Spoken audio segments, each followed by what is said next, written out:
My new boss didn't know I held the patent for an $800 million product. He said, "We don't need uneducated folks." Gap. After I quit, with the help of a female colleague, I sold my patent to a rival company.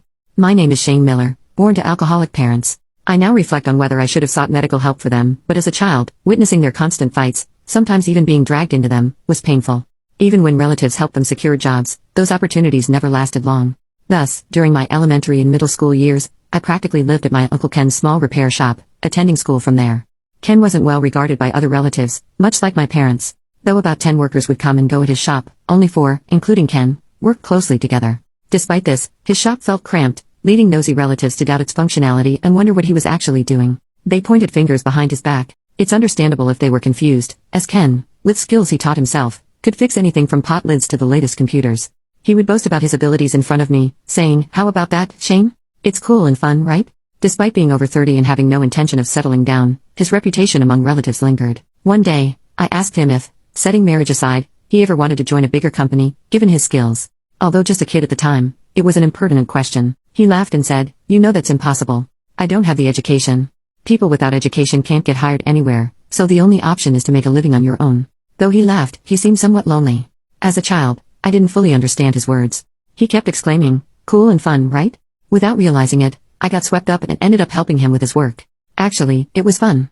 Thanks to that, I visited my home less and less, until one day, when I went back, I found that my parents had passed away. They died at the same time as a result of their heavy drinking. It wasn't from fighting, which was a relief to me. At that time, I was 17.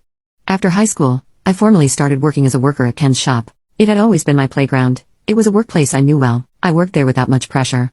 However, less than a year after I started working, the shop was bought out by an electronics manufacturing company.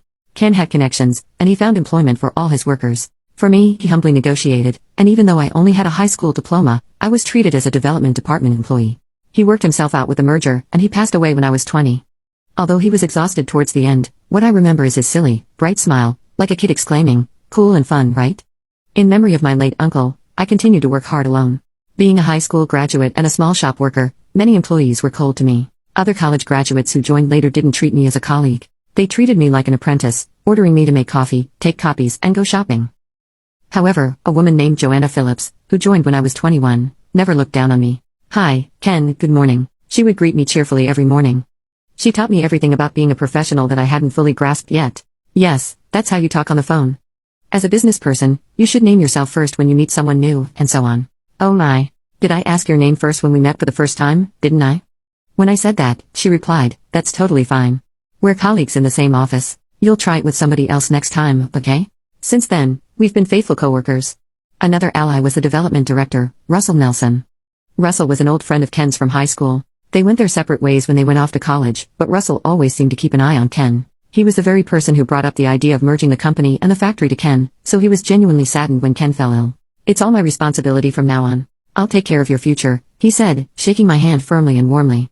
Except for Joanna and Russell, the other employees, especially the executives, didn't give me the time of day. "What's so great about that little privately owned shop?" "I have no idea," they would say. Despite the situation, by the time I was 28, even older colleagues would come asking, "Shane, how should I handle this?" After I casually explained, they'd say, "Your explanation is so clear, thank you." However, the coldness of the executives hadn't changed. Specifically, I'd been working for about 10 years with almost no pay raise or promotions. It seems I just don't have any luck with that kind of thing. Russell tried many times to improve my situation, especially this year. He really went the extra mile. "We can't let down your uncle," he said. But then, a turning point came for him too. His mother, in the countryside, fell ill, and his father had already passed away. With no other relatives around, Russell had to take care of her. Considering his mother's situation, returning to his hometown was the best option.